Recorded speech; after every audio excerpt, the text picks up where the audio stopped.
Now on Consciousness Matters, I sit down with Dr. Philip Goff, a world-leading academic philosopher on consciousness, and try and explain what I think he's missed. The scientific paradigm we've been operating in for the last 500 years was designed by Galileo to exclude consciousness. You know, nothing is more evident and undeniable than the reality of one's own feelings and experiences. Should I talk a bit about that? Yes. And yet, how to fit them into our standard scientific story of the universe. Physics seems to describe what things do, not what things are. I believe our official scientific worldview is incompatible with the reality of consciousness. I mean, that's controversial, but that's what I think. I do not think that zombies, Thank you for coming on the show. Your new book is Galileo's Error. physically exactly the same as ordinary humans and behave exactly the same way down to the individual atoms, are conceivable.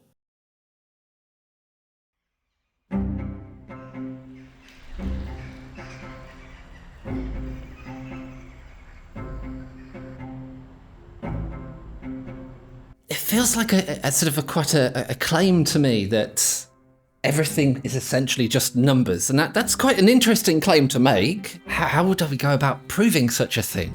Could I still make an argument for consciousness without qualia? I'm trying to be a smartass.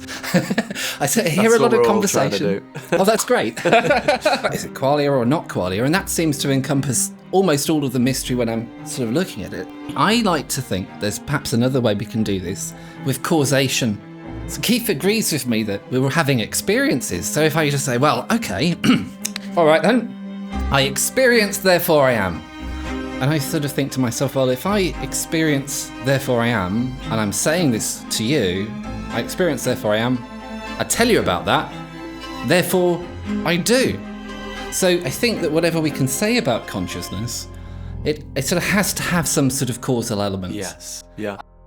Welcome to Consciousness Matters.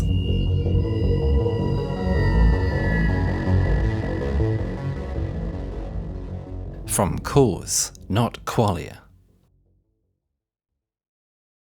The question that's first on my mind is, would you sort of like to give a little bit of a sort of a quick summary of where you're at for people who perhaps aren't familiar with your work, and what I think makes you a very, very interesting philosopher in this respect, and sort of illuminating the problem of consciousness, I suppose.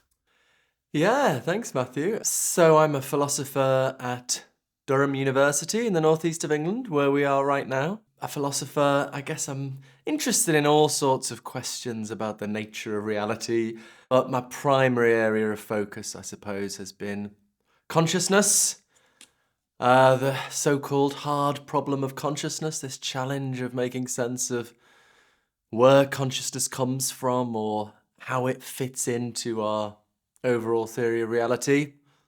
And I've defended this wacky-sounding view, Panpsychism, that consciousness pervades the universe and is a fundamental feature of it. This was a view that was laughed at insofar as it was thought of at all for a long time, although just in the last decade or so it's returned to prominence and is once again taken quite seriously, although still probably a minority position, but one that's on the table, published about, books and articles. And I guess I've been one of the people pushing that. And I wrote an academic book on this, Consciousness and Fundamental Reality, in 2017. And then a couple of years later, because I think philosophers are always just talking to themselves and writing in journals, incomprehensible articles. So I wanted to write a book trying to communicate the ideas in a more accessible way. So I published this book, Galileo's Error, Foundations for a New Science of Consciousness, available now in all good bookshops. And then since then, I guess I've just been more and more doing podcasts and popular articles, and really enjoyed sort of trying to talk to a broader audience about these issues. And yeah, that's where I'm up to. I've got a new project, a new book coming out in November. Slightly different theme, arguing that the universe has a purpose. Right. called Why? The Purpose of the Universe, coming out of Oxford University Press in November, which is also involves panpsychism, but that's not the main focus. And yeah, but I guess I'm just interested in anything that we struggle to fit in to our theory of reality, so it might be consciousness, free will, value, mathematical entities like numbers. How do these fit into our standard scientific picture of the universe? And it's not, some people think it's, I love mystery or something. It's not, in a way, it's because I don't like mystery. I think I don't like things that are mysterious. I want to be able to fit it in as sort of like a kind of slightly neurotic obsession. Keeps me awake at night. So yeah, that's what really drives me, sort of trying to make everything fit together. Yeah, I can appreciate that. Yeah, okay.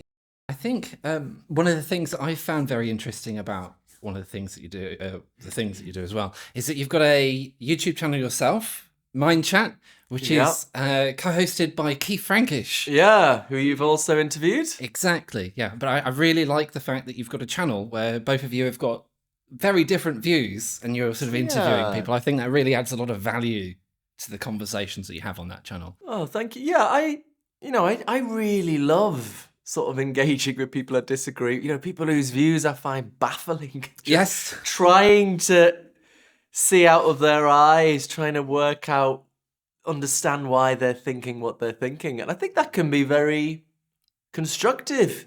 You might change your mind, or even if you don't, you can often come at a different perspective on your own views.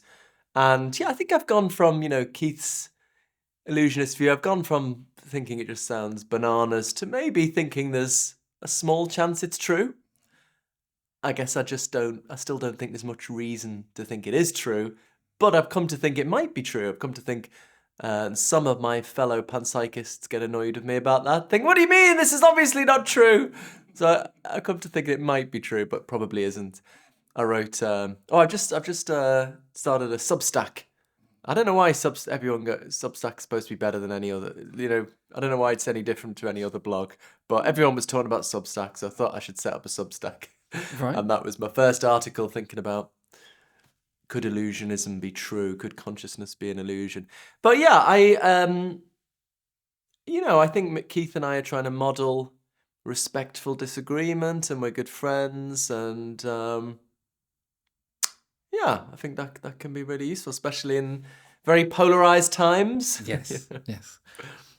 So what do you think makes your views fundamentally different? When we say we think that consciousness might be an illusion, what do we really mean by that? That it might be an illusion. Right, what does that mean? Yeah. So I used to think, in my book Galileo's Error, I described Keith's view as the view that consciousness does not exist and nobody's ever felt pain. And now Keith's very keen to emphasize that that's actually not his view. So that was the impression I got reading his paper, his classic paper, Illusionism as a Theory of Consciousness, in the Journal of Consciousness Studies. Maybe I didn't read it carefully enough.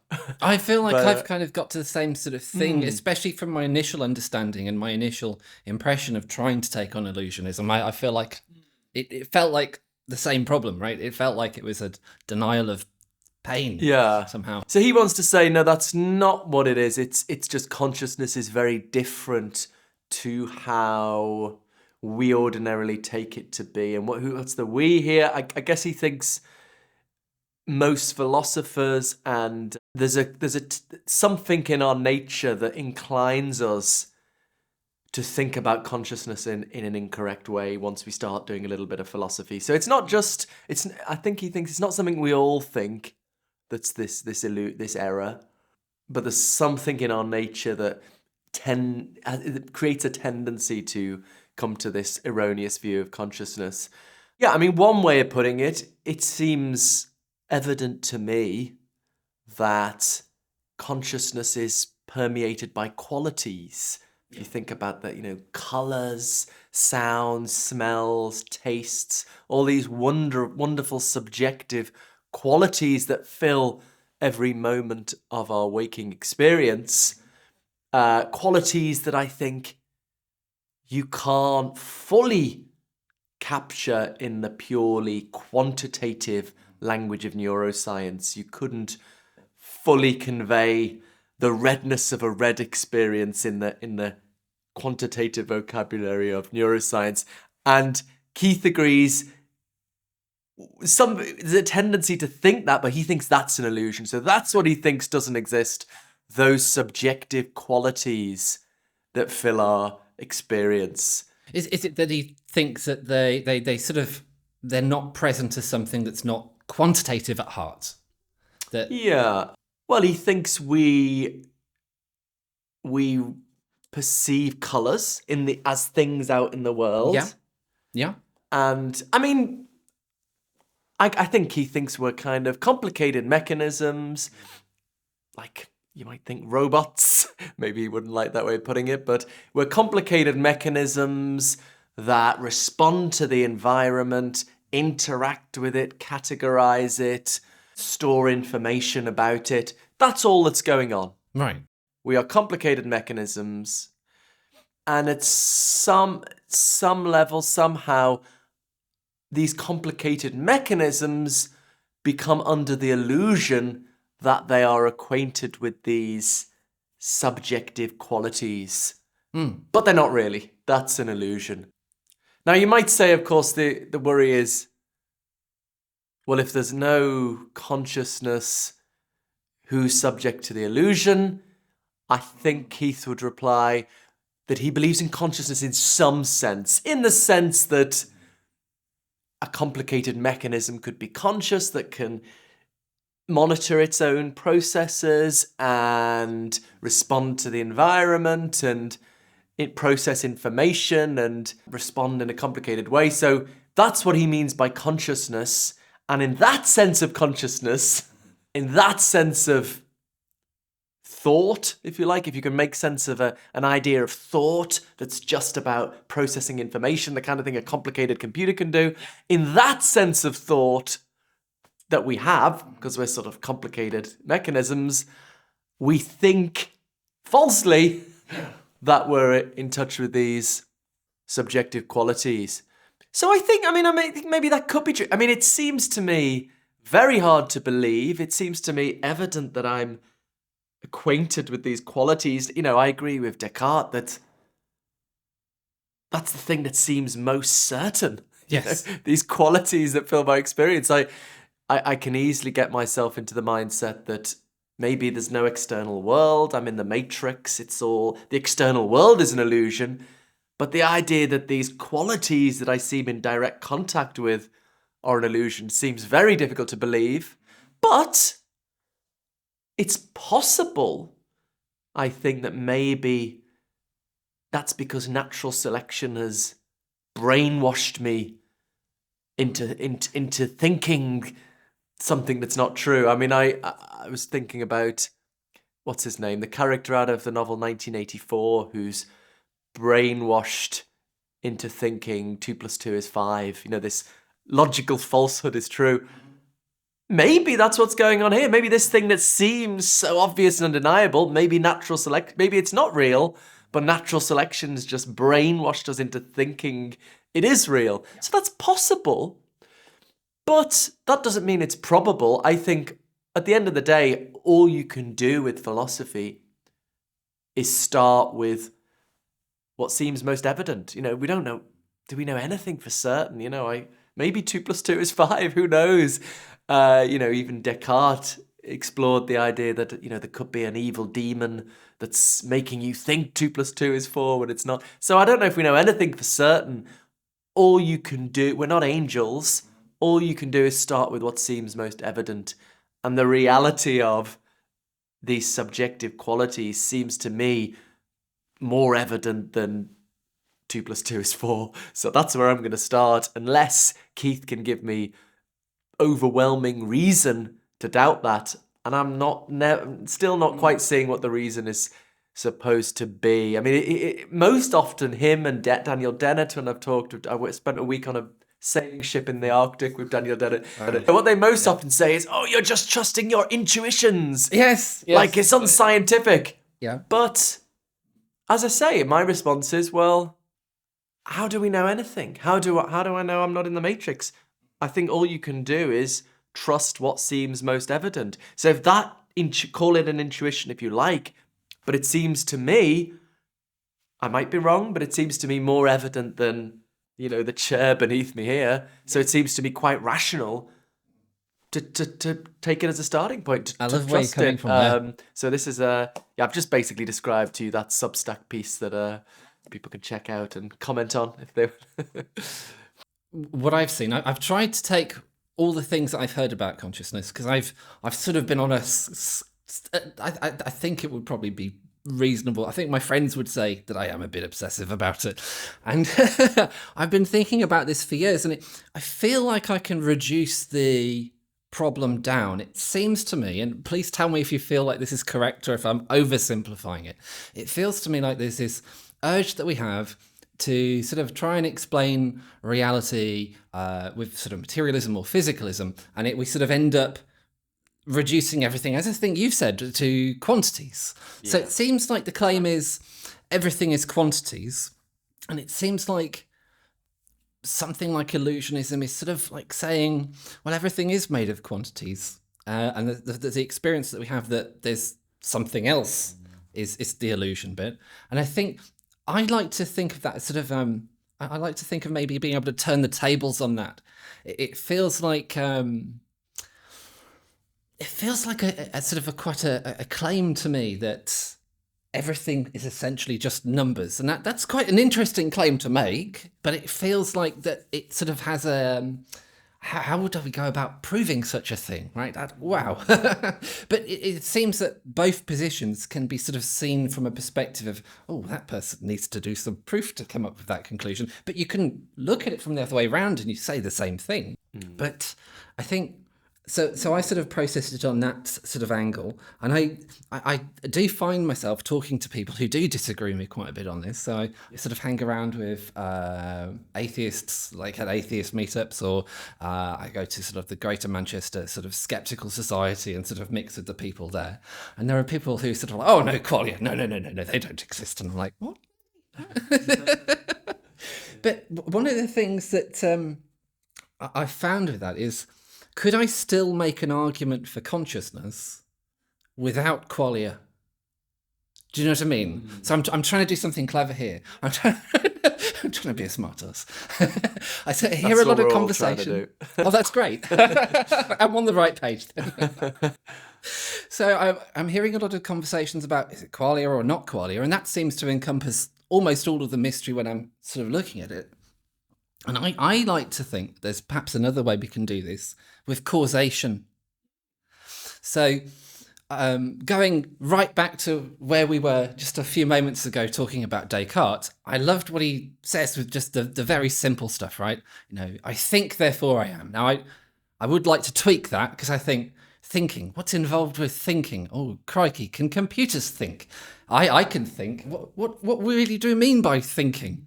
And so I sort of say, well, is there something I could replace that with that would encapsulate really what I'm trying to get at a little bit more precisely? And I'm sort of thinking, well, it's very tempting to say phenomenal experience or conscious experience, but what if we just say experience? So Keith agrees with me that we were having experiences. So if I just say, well, okay, all right then, I experience, therefore I am. And then I sort of have a think about it, and I go, what if we could make this a little bit more meta? Not just because it's like a fun thing to do, or everybody loves doing that these days, but there's a reason for it. And it comes a bit off hearing David Chalmers' The Meta Problem of Consciousness, right? And I sort of think to myself, well, if I experience, therefore I am, and I'm saying this to you, I experience, therefore I am, I tell you about that, therefore I do. So I think that whatever we can say about consciousness, it sort of has to have some sort of causal element. Yes. Yeah. And I found the conversations that you've had with Sean Carroll have been marvellous, and driving around listening to them go, oh, yes, I love that. We're debating in person for the first time in September, actually. But I won some money for a 3-year project to try and work out if the universe is conscious. Anyway, we're hosting this conference in the States on panpsychism, and Sean and I are going to have an evening debate. So, yeah, anyway, sorry, carry on. The funny thing is, when I sort of got to this sort of point, it sort of took me back to this sort of time that I had when I was sort of learning physics at school. And I had this rather incredulous moment where I sort of felt a little bit disappointed with science. And it had just sort of happened as I was sort of starting to get the idea that everything was just made out of fundamental particles or fields, and that there were sort of a set of laws that govern how they play out, what happens next and what changes there are in the state of this system. And I sort of asked my physics teacher at the time, and I said, well, hang on a minute, is this causing everything? Because I sort of thought, well, if it's causing everything, then I'm just like this puppet being moved around by forces that I don't control and have no influence over, which would make me completely acausal. I just wouldn't be part of it. And they're going, well, I don't always like doing my homework, and I sort of put effort into it. And this sort of thing just seems to go, no, that's a delusion, Matthew. You're not doing anything. I just thought, really? and it sort of is jarred with me, but it seems to be that memory that I had and that sort of thought just seems to be coming back, quite a lot larger, because it feels to me like, and it sort of drives me a bit crazy, if I'm honest, that we sort of have this, because I love the laws of physics, don't get me wrong, and I think that... We all love physics. Yes. we studied this stuff, and we can say that that there are sort of constraints on what we can do. We can observe the laws of gravity and things like that. But there seems to be a need for people to be able to cause things as well. And I think one of the things that's really also got my sort of scratching my head about the way that we think about physics is, I think for a long time I sort of saw the laws as prescriptive, right? It's the laws themselves that are sort of moving things around. Yes. And then when someone says, well, actually, really, they're just describing what's happening. And there's a point there. Yeah, but then if that's the case, what's causing anything? Do you ever think about, like, what is causing anything if the laws of physics are just descriptive? Because I think you're right. There's lots of philosophical possibilities here. Well, my colleague Nancy Cartwright here at Durham is a very influential philosopher of science, not at all sympathetic to Panpsychism or anything like that. Not that I don't know. Actually, I've never asked him. It's not a topic that she's written on. But she has a book called How the Laws of Physics Lie, celebrated book. And so I think she thinks of the laws of physics as ceteris paribus laws. So that's the posh Latin term for, all things being equal. So what happens? So basically, she thinks the laws of physics tell you what's going to happen in the absence of some other considerations. Okay, yeah. So Newton's law, tells you, I know we've surpassed Newton's law of gravity now, but just for the sake of a simple example, or force equals mass times acceleration, that tells you, so Newton's law of gravity, that there's a force between two objects dependent on their mass and the distance between them. That tells you what's going to happen, unless there's some other force factored in here. And so you can see the laws of physics as sort of open-ended in that sense. There's only one input into determining what's going to happen.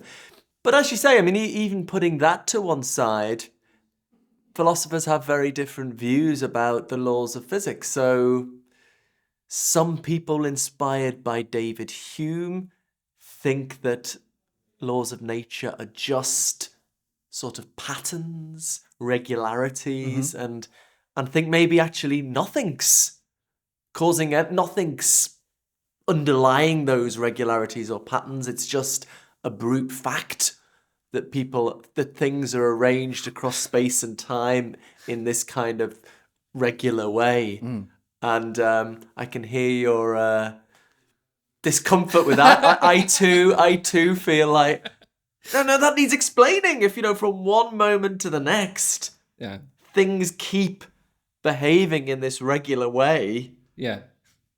Something must explain that. Yes. I argue a lot with my friend Barry Lowe, philosopher of physics at Rutgers University, and he has this Humean view, and I like his, well, it's not his answer. We were arguing about this. And, then we get on to why is there something rather than nothing?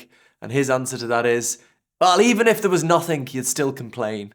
It's a nice, he's a funny guy.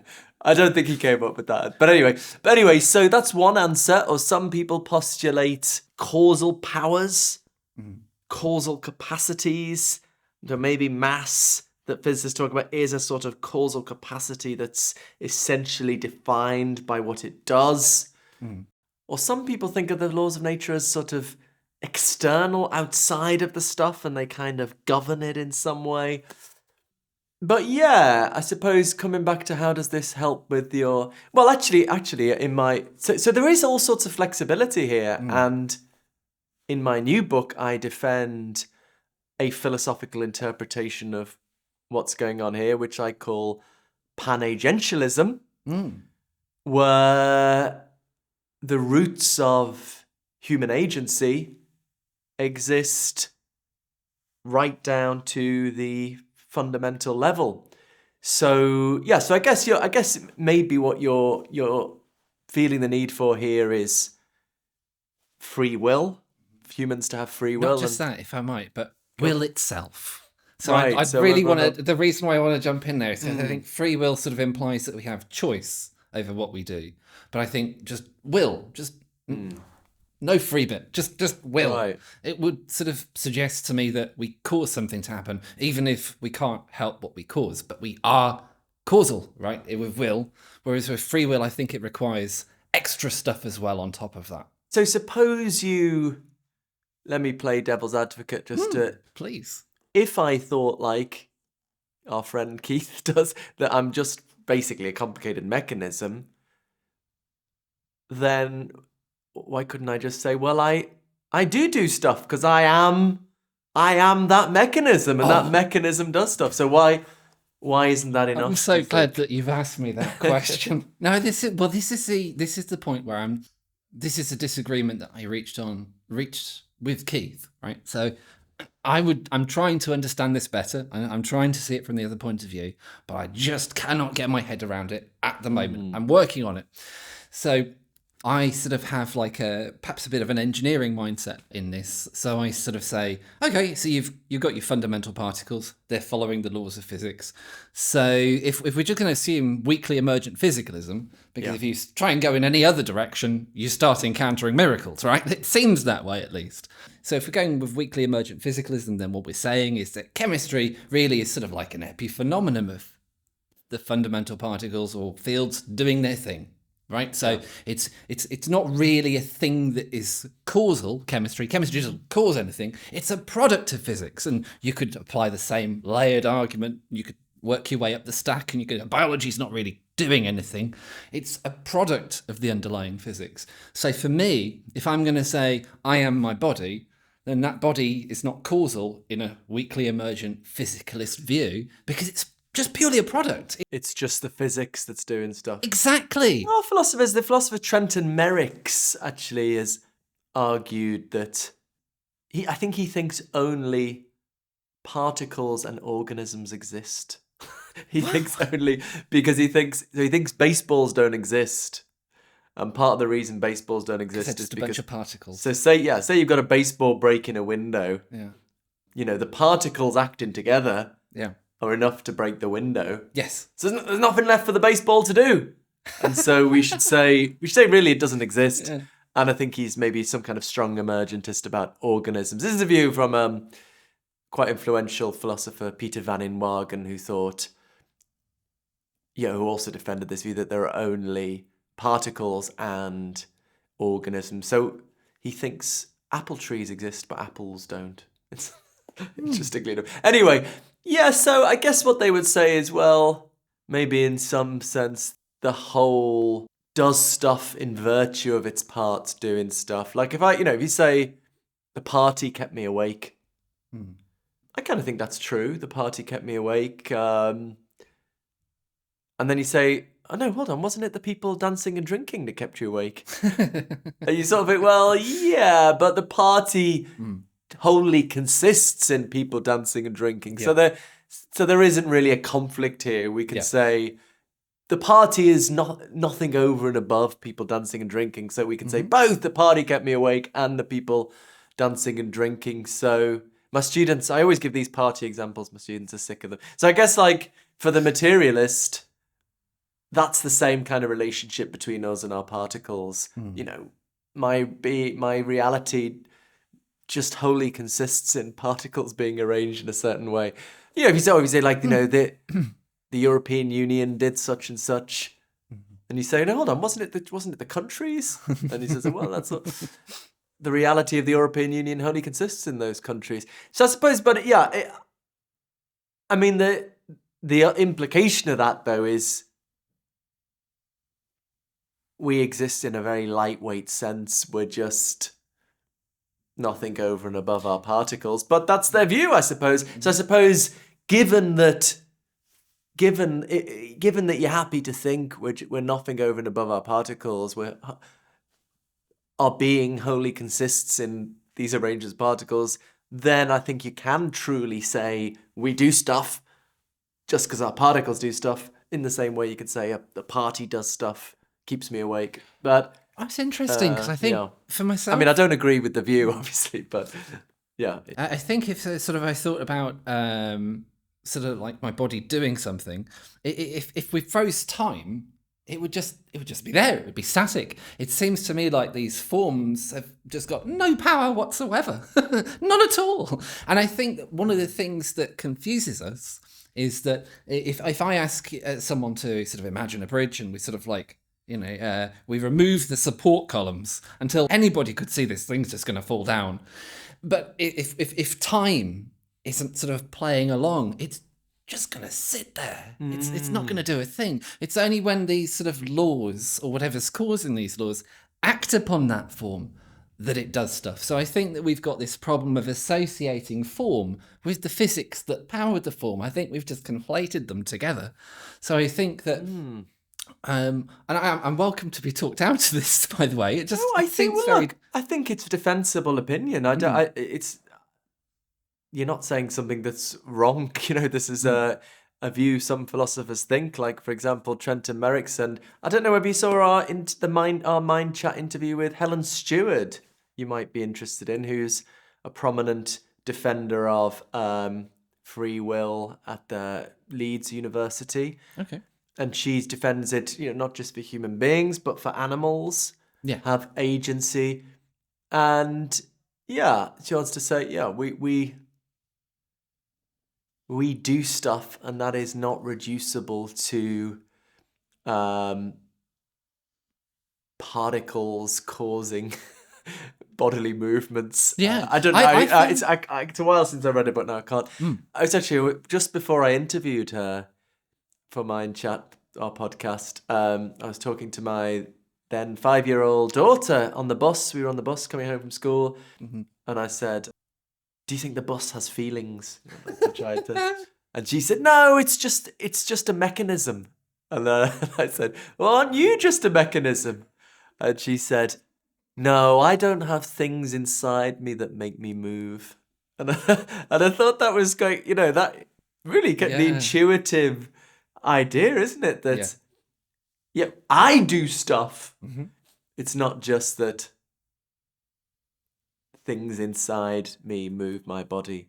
But I'm not sure, you know, how convinced I personally would be by that argument. That I mean, the thing that bothers me more, a consideration pressed by Jonathan Lowe, who was a very influential philosopher who spent his whole career at Durham University, and that's why I was one of the reasons I was pleased to get a job here. And he sadly died fairly young, in his 60s, I think. But he was bothered about something C.S. Lewis was bothered about as well, that thinking about reason and depends on your view of what's going on in reason. But I'm inclined to be an objectivist about value, for example, and a Platonist about numbers. So I think mathematical facts are real facts outside of space and time. and also about facts about value. There are real facts about what is better or worse, and they're not reducible to facts about the physical world. They're also, in some sense, timeless facts. And I think, as rational creatures, we respond to those timeless facts. I think we recognize timeless facts about value and about mathematics and logic. Through our responses, those timeless facts in some way impact our behavior. I think that's what it is to act rationally. It's for those timeless facts outside of space and time about value and maths and logic to somehow impact our behavior. And that seems to me inconsistent with us just being mechanisms, and all of my behavior is fixed by prior causes. If that was true, there wouldn't be any room for these timeless, eternal facts to influence our behavior. I'm not so concerned with, a lot of people with thinking about free will are concerned about moral responsibility. I'm not so concerned about that, or the concern you have. It's more that I think rationality for me is about responding to these timeless facts, and that seems to me to incompatible with causal determinism. So this is the view Plato had, that there are, as well as the world of space and time, there are these timeless facts of mathematics and morality and so on. It seems odd for me to think of them as sort of existing outside, but they do seem to be at least integral parts of the system that are influencing the thing. I mean, that maybe that's just one way of thinking about it. I don't know. I have to go away and think about that. Yeah, there might be a number of different ways of thinking of them, and it's not like there's some other place outside of space and time where it's more like they're not the kind of things that have a spatio-temporal location. You can't say like, oh, there's the number 3. There's the the badness of suffering or something. There's somehow, maybe you could say there's sort of everywhere, or but yeah. You mentioned David Hume a few times, and one of the things that I just found wonderful is I was introduced to David Hume's work on causality and sort of the things that he talked about with that when I was at one of the atheist meetups. And it seemed really interesting. It seems like what he's saying, and do feel free to correct me, of course, but it seems like what he's saying is that we observe a lot of correlations, but how can we be sure that there are causal effects going on around us? And I think that the instinct that I have to that is to go, oh, I see exactly what you're getting at there, but I sort of establish causality. Say like I've got a light switch and I'm like, does pressing the light switch turn the light on or off? Well, I'm sort of doing it myself. I'm like, okay, we'll turn it on. Oh, yep, it went on for me. It goes off for me.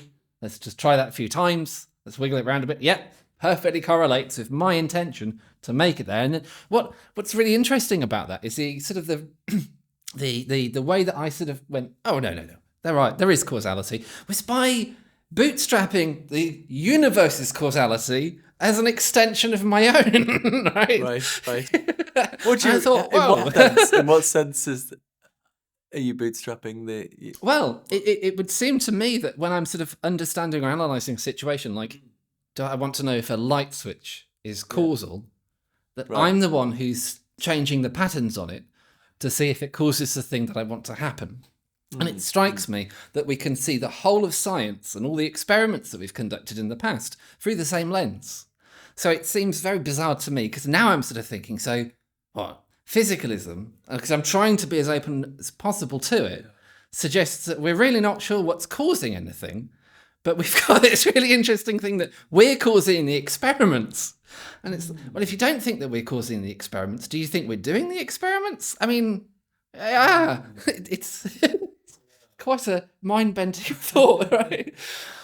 Yeah. I mean, Hume was motivated by very specific things. He was one of the British empiricists, so he thought all ideas come from experience, as opposed to the European rationalists like Descartes, Leibniz, Spinoza, who were more comfortable with innate ideas, that we are born with certain ideas. He thought all ideas come from experience. So then he's thinking about, where does the idea of causation come from? And he looks around him and thinks, all I actually see is regularities. I never actually see some oomph and some kind of causal necessitation. I just see. Yeah. So because of his prior commitment to this very strict sense of empiricism, that all ideas come from experience, that's not always what we mean by empiricism, but he said, well, there isn't an idea of causation, because he couldn't see where it might have come from. So that was what was driving him. But contemporary Humeans about causation, like my friend Barry Lowe, who I mentioned, yeah, they just think, no, there's just the regularities, which seems kind of insane, because, you know, why does it keep behaving regularly if there's nothing causing it underlying that? Yeah, there's nothing. And yeah, I suppose in response to your concern, they would say, yes, you are turning on the light. And when we talk about that, we're, I suppose, maybe thinking about the system with the light and not thinking about you, and then you input into it. But once we take a larger perspective, the thing, i.e. you turning on the light, is just a bunch of particles, ultimately, that's also obeying the laws. And yeah, so, I mean, I think the point you're making is arguable. And, you know, you can press, it's definitely a defensible position. I'm not sure. They're not the kind of arguments maybe that motivate me. Do you think you're involved in them, though? So what I mean by that is that I have found it really, really fascinating, sort of when you've got these wonderful interviews with people who really do disagree with you, and sort of you're sort of like trying to figure it out together or trying to talk it through. It seems to me like, and I could be sort of maybe deluding myself here into thinking that I've got a really cracking idea, but it's when we're talking about qualia, it seems that there has to be a coherency with that sort of like somehow it's not just that you're having qualia, but you're going, oh, it's qualia, and that you're sort of interacting with people and sort of pointing to these private experiences and then going, oh, I'm having these. It seems that the whole argument to say that we have qualia sort of sits and rests on this idea of us causing things, even if that's just us causing us to talk about these qualia things, right? Yeah. And I think that it feels to me like the panpsychism that you talk about a lot is very compatible with the sort of thoughts that I've been having, because it feels to me that this sort of problem of how do you combine, the combination problem, right? So it's not necessarily that you're just combining subjectivity itself, but perhaps we're also combining sort of causal stuff as well as subject. Do you know what I mean? So when we have this. So when we have subjects, they can cause things to happen. And I try and challenge myself on that, but it doesn't seem to make a lot of sense. If subjects aren't causing themselves to talk about being subjects, then it seems like we could just dismiss that as an illusion. So I feel like I need this extra causal layer to things, because I think that if Sean Carroll was right, for example, about us all just being these fundamental particles and fields and sort of like weakly emergent forms from that, it doesn't seem like there is any room for us to communicate about private experiences. Yeah, it's an interesting argument. I suppose it might depend how you think about private experiences and whether you think they're an illusion, or whether you think they can be accounted for in purely physical terms. So there is a mainstream materialist position that says, yeah, I believe in qualia, I believe in consciousness, the feels, the colours, the smell, all that shenanigans. It's just electrochemical signaling in the brain, though, and the brain's capacity to monitor its own processes and so on. So again, I guess it depends whether you think you can account for consciousness in terms of purely mechanistic physical goings on. I would have thought if you can, and it's a huge if, and I don't think you can, but if you could, let me put it that way, if you could, then I would think you could avoid this causal problem because, yeah, I do stuff. My awareness of my private experiences does stuff. But me and my awareness of my private experiences just is electrochemical signaling. So me doing stuff, my private experiences doing stuff, or my awareness of my private experiences just is nothing over and above electrochemical signaling. So again, we're back to the party keeping me awake and the people dancing and drinking keeping me awake. That's, that's not a conflict because the reality of the party wholly consists in people dancing and drinking. So for the materialist, So the reality of me and my private experiences, my awareness of them and my choices and my desires and my thoughts and my feelings is nothing over and above electrochemical signaling. So there's no conflict between all the consciousness, all that consciousness stuff causing and the electrochemical signaling being the only cause. I'd like to work with that party metaphor, if I may. So do we ever have parties where the party does something that the people in the party weren't expecting or weren't participating in it to do? So the people in the party, they want to do one thing, and then the party goes and makes them do something else. Do we ever think about parties like that? Yeah. Well, I guess materialists would deny that ever happens. But look, I mean, I'm playing devil's advocate. I think I do ultimately agree with you. So one of the arguments I have in my new book, and I put it in, I had an article out in the Conversation last week on ChatGPT and AI and stuff.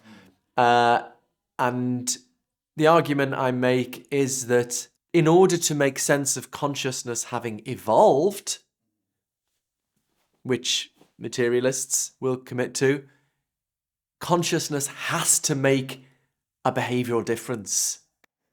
That systems that have unified consciousness, so as a panpsychist, I think consciousness exists at the level of particles everywhere, but I don't think all collections of particles have their own unified conscious experience. I don't think this chair has its own conscious experience.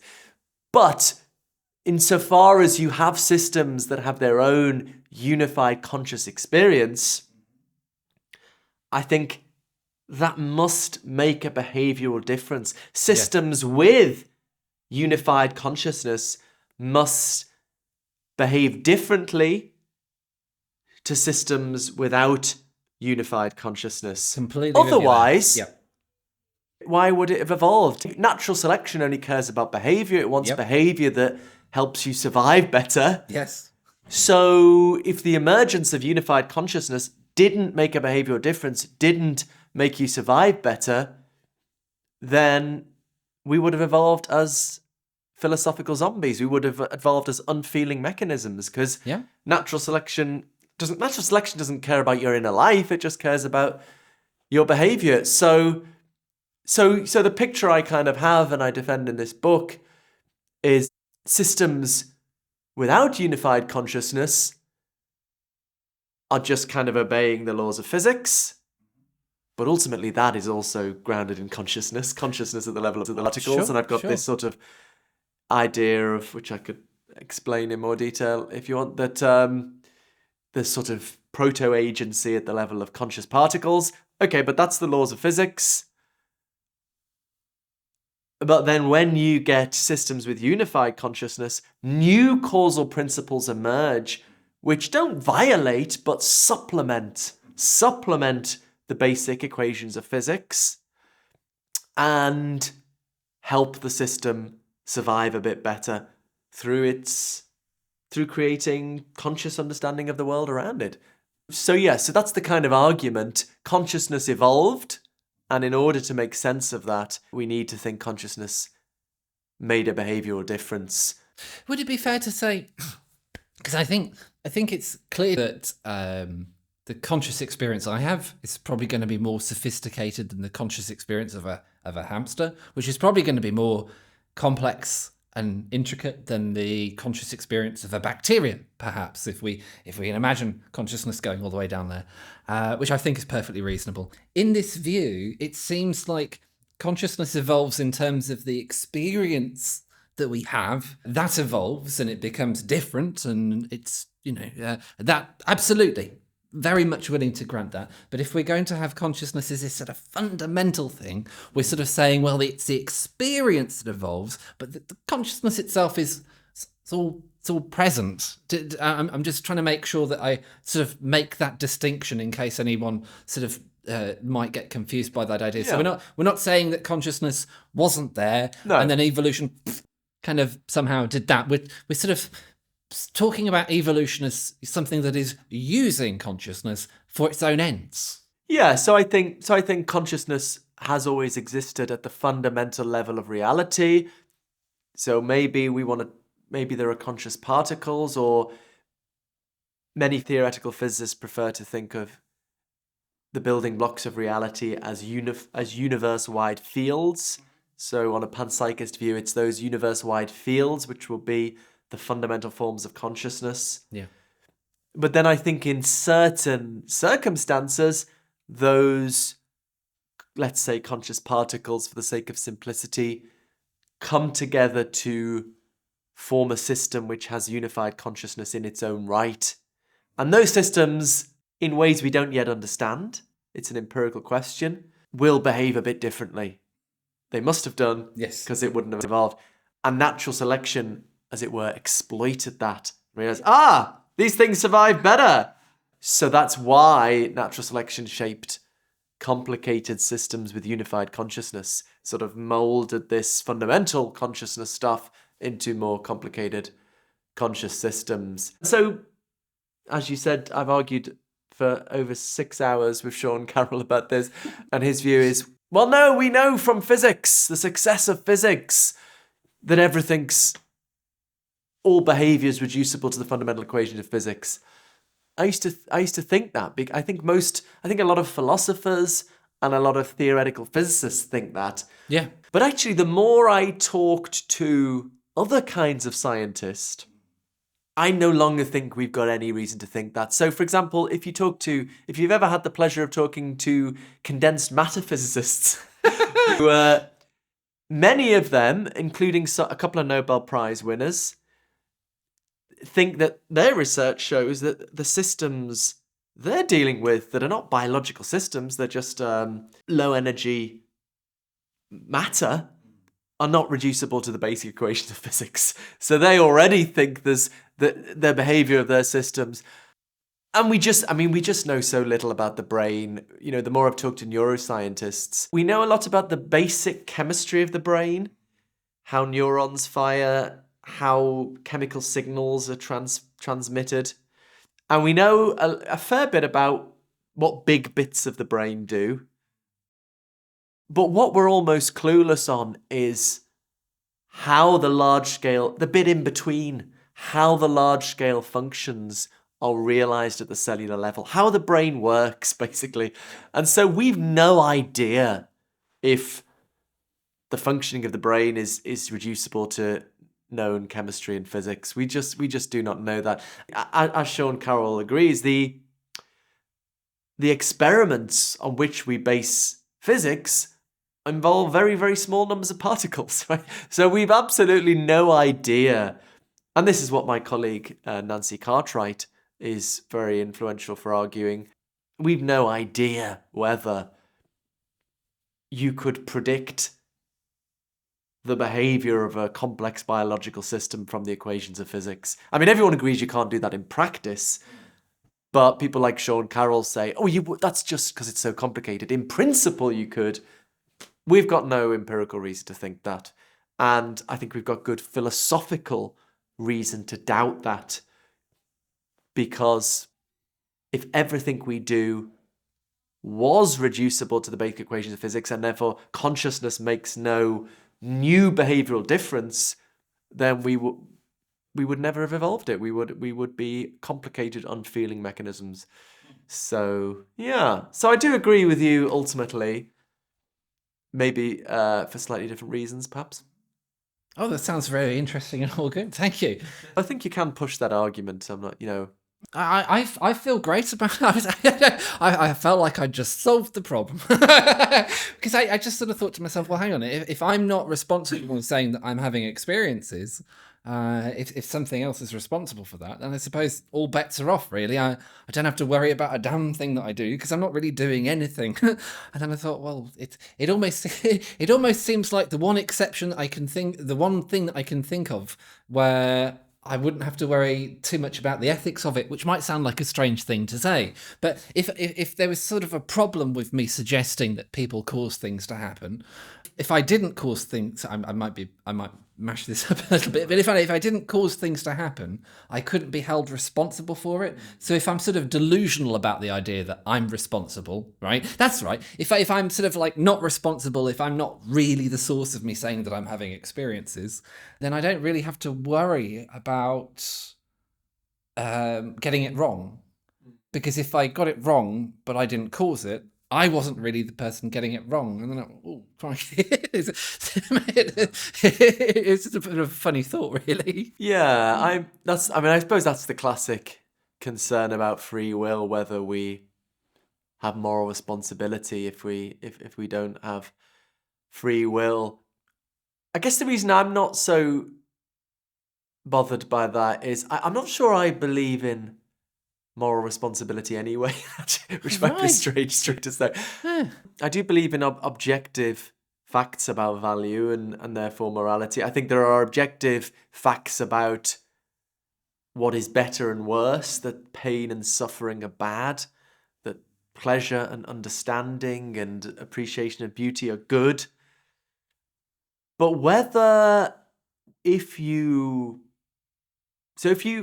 harm somebody, I think you've objectively done something bad, but whether you somehow are blameworthy in some deep metaphysical sense, I mean, Christians talk about sin, whether you maybe deserve punishment, I wonder whether that's just something we've evolved, I'm not sure I believe in those kind of value facts, sort of objective blameworthiness or praiseworthiness. I can see why, right? Because if I'm ill, physically ill, then I wouldn't be blamed because I sort of like got a cough or a sneeze or something.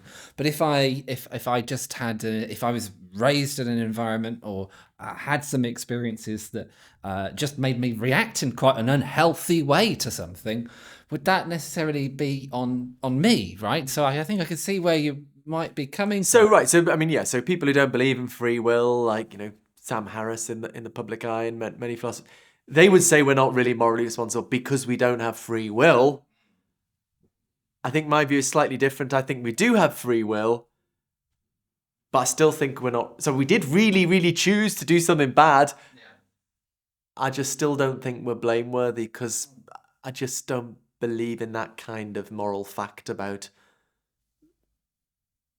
blameworthiness, about sin and evil. I just believe in there's better and worse things, and yeah, does that make sense? I don't know if I've got an argument for that, but no, I feel like I can. I feel like I can see where you're coming from. I'm not sure I'd go all the way on the position, but there's definitely something there that I go, oh yes, I know what you mean. You should still do good things because they're good.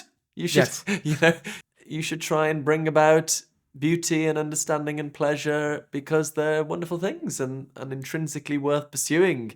But it doesn't make you a sort of objectively praiseworthy individual for doing it. Okay. It sounds a bit paradoxical, that. I don't know if that makes sense, but... All right. No, I think that's one to think about. Mm. I think with the conversation that we've had so far, there's only one thing that I feel that's really sort of I'd really like to ask you about that I haven't already, and I think that's something that's sort of related to perhaps the way that panpsychism works, or that we talk and think about panpsychism, and the way that we might talk and think about cosmopsychism or idealism or any other sort of label that we might apply to that sort of general view. Yeah. And I think that one of the things that I think is very sort of clear with idealism or cosmopsychism is that you've got one subject, right? You've got one subject, and all of these conscious experiences are happening. Now, so the conscious experience of being me right now might not contain the information that I'm that one subject. I might not even believe. I might find that ridiculous idea. Of course, I'm not one. Of course, it's more than just my subjectivity that exists throughout, reality, but that would be an experience that one subject could be having. So it seems sort of consistent in that regard. And I think panpsychism, when I've heard it talked about, it's explains conscious experience. It explains the experiences that we have, but it doesn't. I've not heard a lot of conversation about panpsychism where we're dealing with how many subjects there are and why should we think there are more than one? If, why multiply entities, right? Sort of like, why, if we only need one, why posit more? What I'd like to sort of ask is what your thoughts are on that. How do we bind or not bind conscious experiences to conscious subjects? Yeah, it's a very interesting question. I'm actually currently commenting on a forthcoming book by Paul Draper, who is, I think, the world's greatest atheist philosopher. He's probably not incredibly well known outside of academic philosophy, but he's a brilliant philosopher, and he hired me to comment on his book, among others, part of a grant he had. And it's not an incredibly accessible book. It gets very deep into the mathematics of probability and so on. But anyway, so he's defending atheism, but the final chapter, he explores sympathetically a view he calls panpsychotheism. Wow. Which is there's only one mind, and it's God's mind. And we all have it.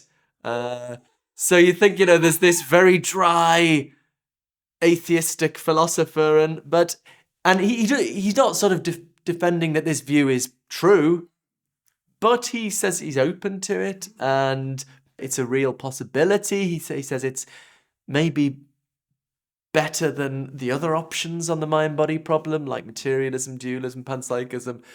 And I suppose part of his argument is, it's part of his argument against the omni-God, all-knowing, all-powerful, perfectly good. Because he's saying, if anything in this arena is true, it's something like this panpsychotheism. I feel like there's an amazing overlap between those things, though. Because if you have that mind of the cosmos, mind of reality, then all the power that exists is in that mind. All of the love that exists is in that mind. You see where I'm going with this? It seems to map onto the same thing. I don't think he thinks it's all powerful, though, if it exists. I think he thinks there's still the physical universe doing all that stuff, and there's some kind of connection between the one mind and bodies and brains.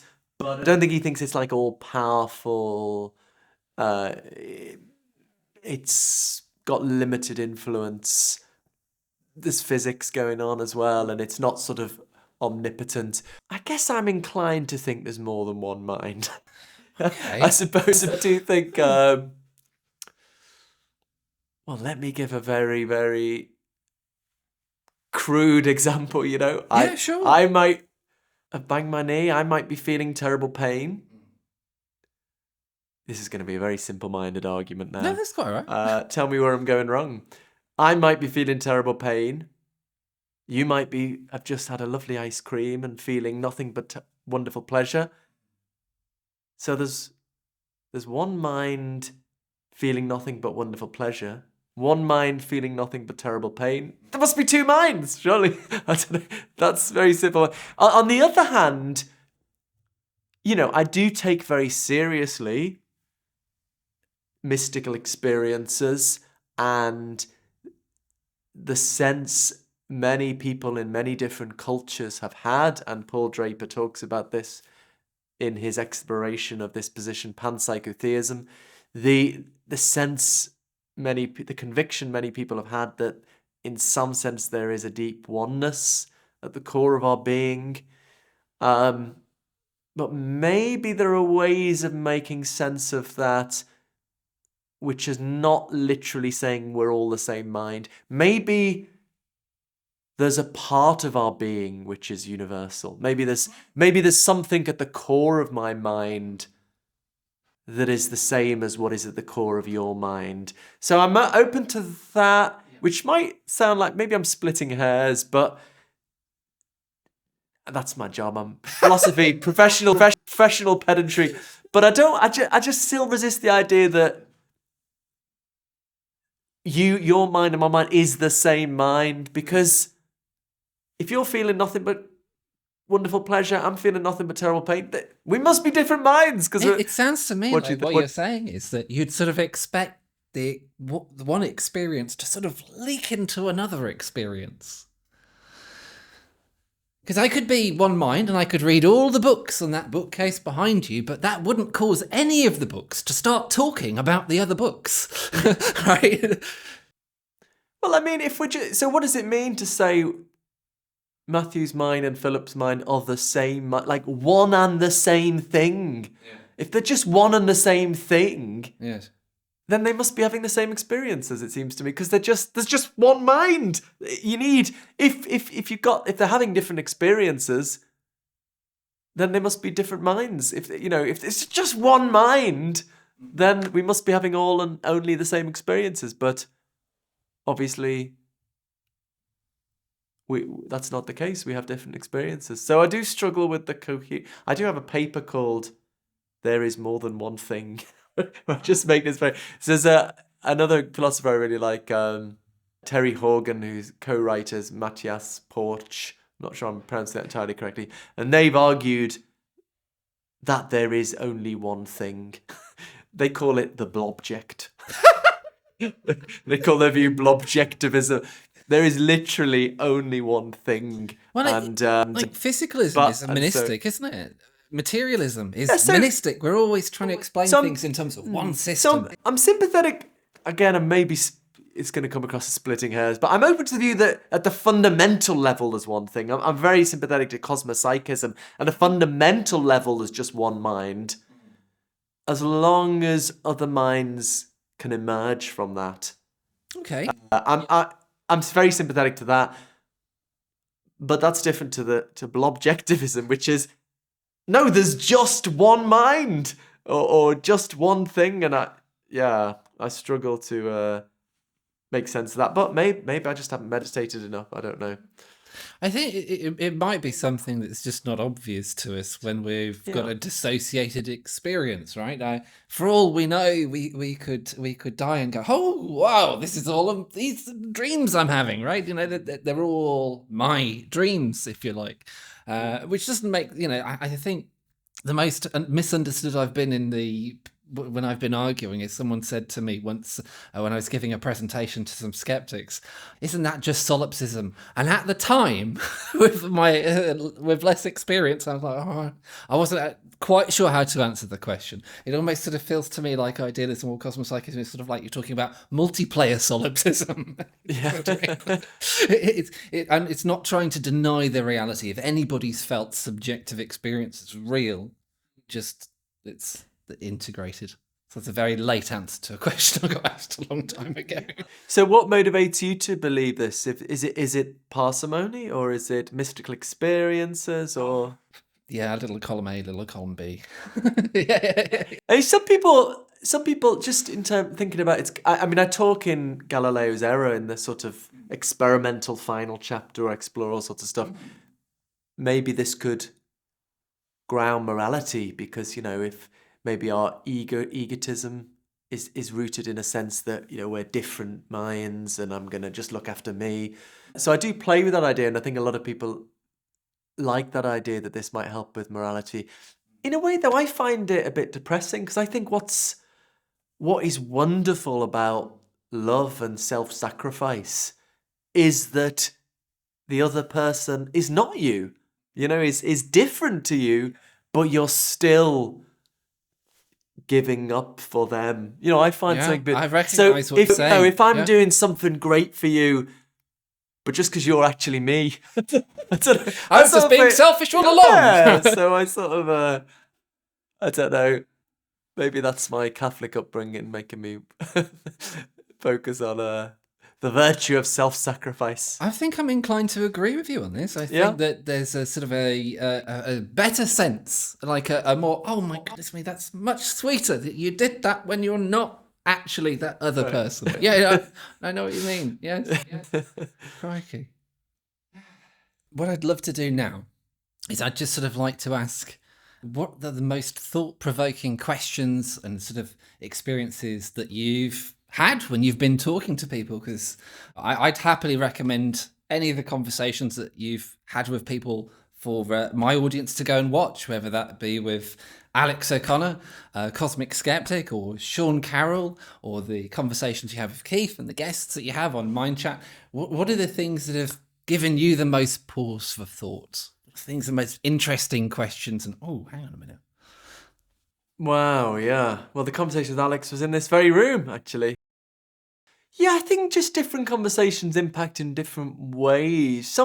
Sometimes it's a matter of just the practical thing of working out how to communicate ideas that I hope I've got better at over the last couple of years since I've been trying to talk to a broader audience.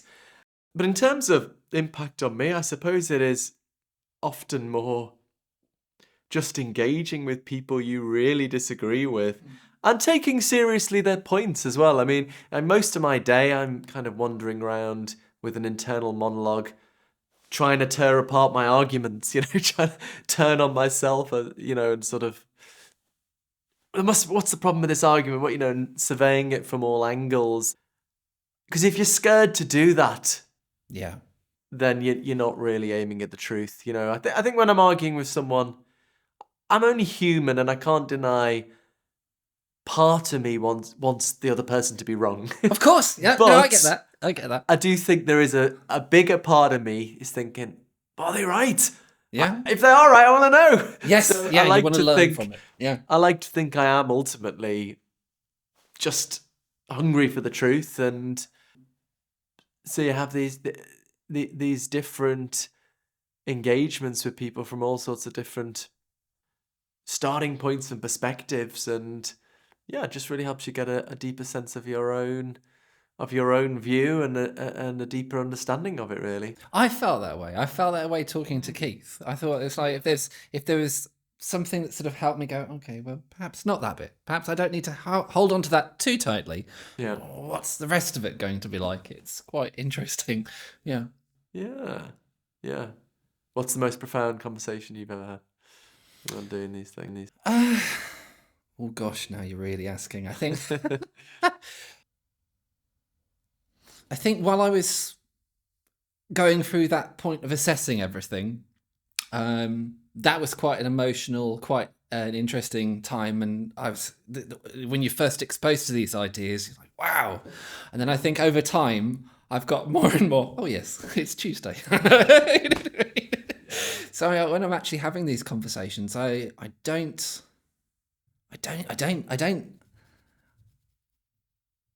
mean, I think probably, to answer your question, probably the thing that's sort of got me scratching my head the most has been on this sort of question of qualia. It's been on this question of, well, it does seem like I'm justifying qualia on my own subjective experience, and if you can sort of, but some people say no to that, and I'm like, oof, how? Huh? How can you look at what you're experiencing directly and go, oh, that's all numbers, that. That's probably the thing that's really made me think the most, because I don't, if I'm going to argue it causally, if I'm going to say I experience, therefore I am, I tell you about it, therefore I do, I have causal power, there we go, that's my consciousness. It doesn't seem like I actually need to argue too rigorously for qualia, though I do believe that, like, say, for example, red, I sort of go, I can sort of see a quantitative aspect of it. Bright red, half bright red. Ooh, that feels like quantitative, but the nature of red itself. Yeah. And I'm like, you find yourself at a loose end, really. Yeah. And yeah. Yeah. So that you can capture colours.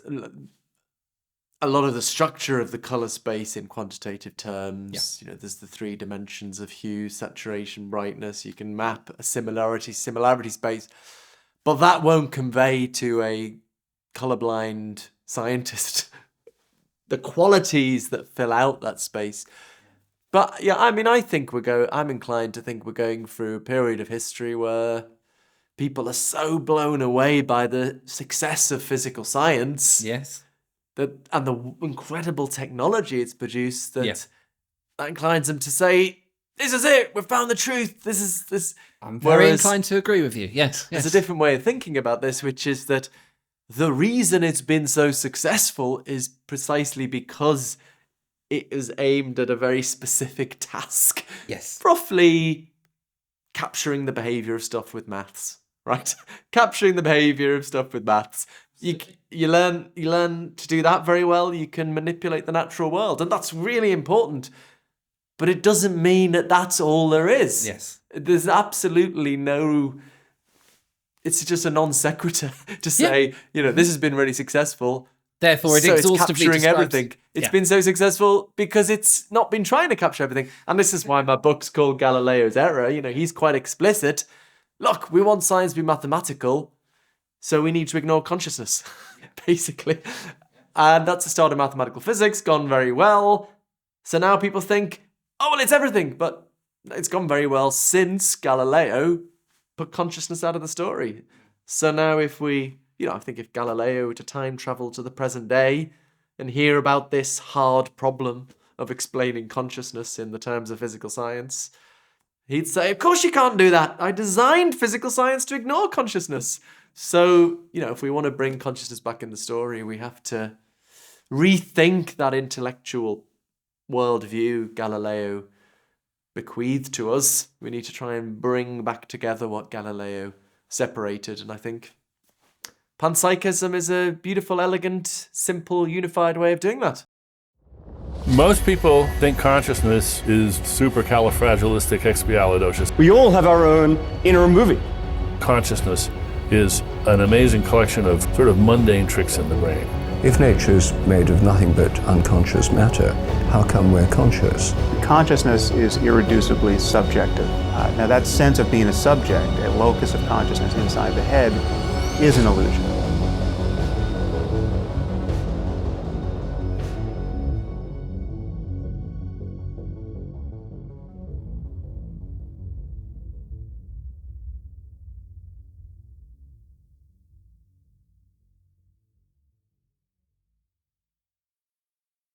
Oh, thank you. Really enjoyable to chat. I think you're right. Are you bored?